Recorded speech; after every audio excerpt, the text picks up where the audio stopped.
Ito Makoto is a shy guy, inexperienced, and with few friends who's got a crush on the girl Katsura Kotonoha, a reserved girl who likes reading, takes the same train home as Makoto.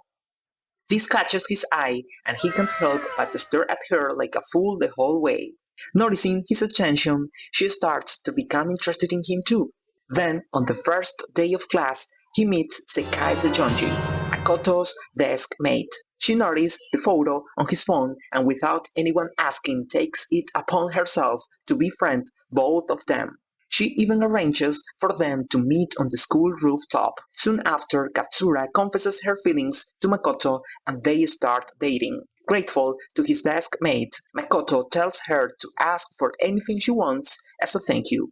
And she, thrilled at bringing her two new friends together, gives him a kiss. That's how school days begins. Let's keep going.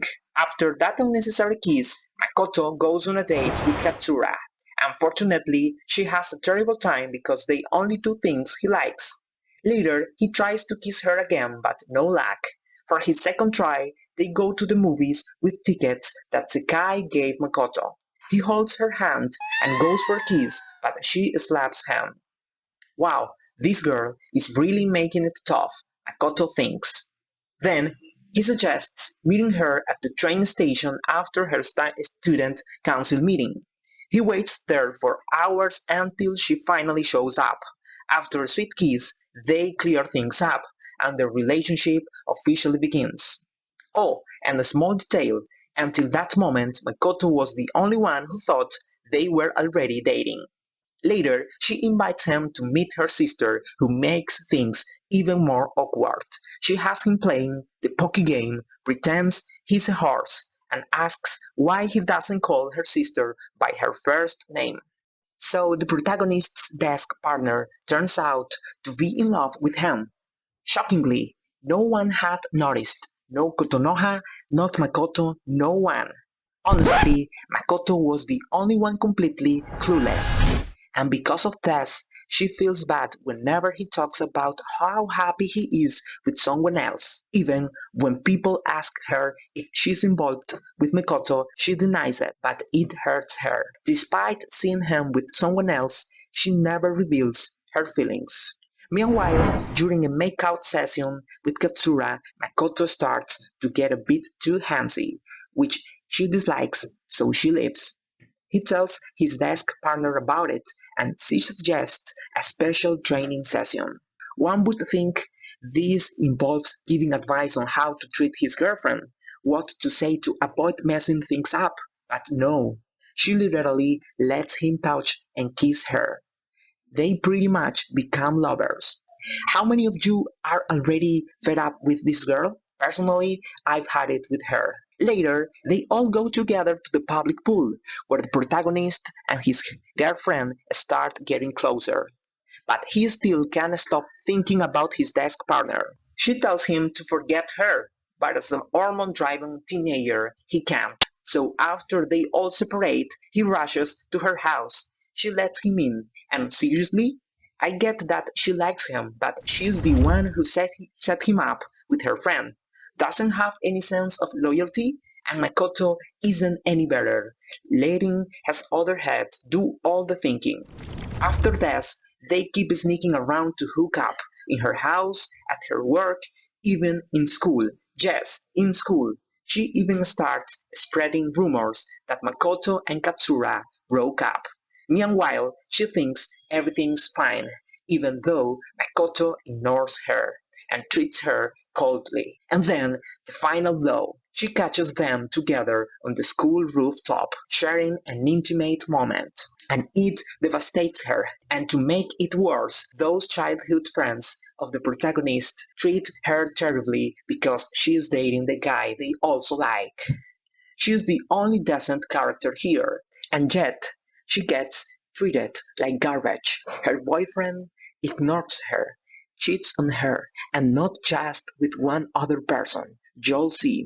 One night, she goes to see Makoto at his house, only to find Sejonji there too. She sees the shoes of another girl and leaves. Tsujonji also storms out, frustrated that Makoto won't break things off with her. Katsura slaps her in anger for stealing her boyfriend and begs her to stop seeing him. Yet they keep meeting in secret. The climax of this story takes place at the school festival. Tsujonji's friend kisses Makoto and Katsura sees it, though she pretends nothing happened. Makoto then decides to attend the dance with both Katsura and Tsujonji, though he obviously keeps ignoring Katsura. He then confesses his feelings to his childhood friend and they sleep together in a haunted house set up. Do Japanese schools actually let students hook up during festivals? It's wild. After leaving Katsura to go dance with Sejonji, Makoto's friend confesses his feelings to Katsura and taking advantage of her heartbreak, sleeps with her. And to be clear, he forces her because she never agreed to it. Katsura clings to the idea that Makoto cares about her, even though he's clearly interested in someone else. Meanwhile, Makoto's friends exploits her vulnerability. Does anyone else feel sorry for her? Later, as they are cleaning up after the festival, Makoto tells her they're over, which sends her into despair. She's not just depressed, she looks unhinged, her eyes empty as if she's lost all sense of herself. Makoto isn't just involved with Sejonji and his childhood friend, but also with Otome and the latter's three friends. I'm not sure if he ever had anything with this other one, but regardless, he's a mess. Meanwhile, Sejonji finds out she's pregnant. Big surprise! She decides to announce to the whole class that Makoto is the father, not waiting till the end. As expected, everyone judges him. No one will approach him, and even his flings turn away. Makoto starts feeling down and one night runs into Katsura, who is still lost in her own world, insisting she'll be a good girlfriend, learn to cook, and loves him. And he, being hopeless, accepts. He goes back to her and leaves Sejonji. Unable to bear it, Sejonji decides to end him, stabbing him multiple times. Public humiliation would have sufficed, but Katsura, enraged, goes after Sejonji for revenge. Knife duel? Seems like it. Katsura just killed her, but also opens her stomach to check if she was really pregnant. In the end, Katsura takes off her family's yacht with Makoto's head, saying, "At least we are together, Makoto-kun." If you've made it to this part of the video, my advice, don't fall in love or you will lose your mind.